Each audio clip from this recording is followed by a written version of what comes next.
Hi అండి. Welcome to my channel. ఈరోజు మనం వీడియోలో ఎంతో రుచిగా ఉండే వెజిటేబుల్ రైస్ ఎలా తయారు చేసుకోవాలో చూద్దాం.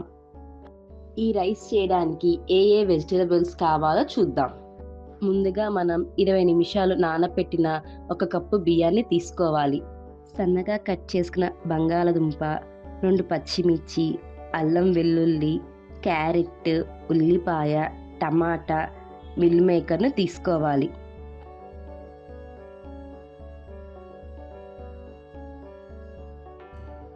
మనం ముందుగా తీసుకున్న అల్లం వెల్లుల్లి ముక్కలను తీసుకొని మెత్తగా దంచుకోవాలి.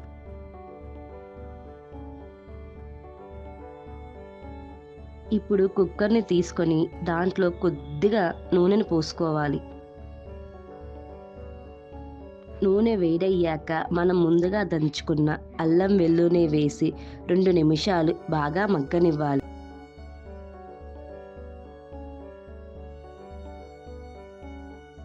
ఇలా 2 నిమిషాల తర్వాత మనం ముందుగా కట్ చేసుకున్న దుంప, టమాటా, మిల్ మేకర్, క్యారెట్, ఉల్లిపాయ, పచ్చిమిర్చి వేసి మరో 3 నిమిషాలు ఉంచాలి. ఇక్కడ నేను మిల్ మేకర్ని అయితే నానబెట్టి తీసుకున్నానండి. ఇట్లా నానబెట్టిన మిల్ మేకర్ తీసుకోవడం వల్ల ఏంటి అంటే అక్కడ ఏమన్నా పచ్చి వాసన ఉన్నా అనేది కూడా పోతుంది.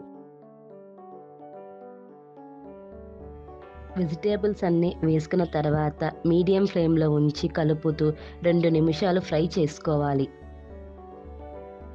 ఇలా ఫ్రై చేయడం వల్ల ఆయిల్లో కూరగాయ ముక్కలు అనేవి చక్కగా మగ్గుతాయి. ముక్కలు మగ్గిన తర్వాత మనం ముందుగా తీసుకున్న రైస్ను వేసుకొని 2 నిమిషాలు కలుపుకోవాలి.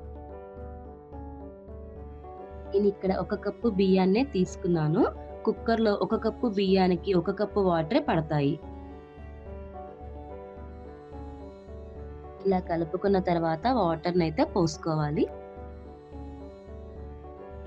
వాటర్ పోసుకున్న తర్వాత రుచికి సరిపడా ఉప్పుని వేసుకోవాలి. ఇప్పుడైతే కుక్కర్ మూత పెట్టేసుకొని 3 నుంచి 4 విజిల్స్ వచ్చిన తర్వాత స్టవ్ని ఆఫ్ చేసుకోండి. ఇప్పుడు మనం ఒకసారి కుక్కర్ మూత అయితే తీసి చూసేద్దామండి. రైస్ అనేది చూడండి ఎంత పర్ఫెక్ట్గా వచ్చిందో. ఎంతో టేస్టీగా ఉండే vegetable rice ready. Thanks for watching.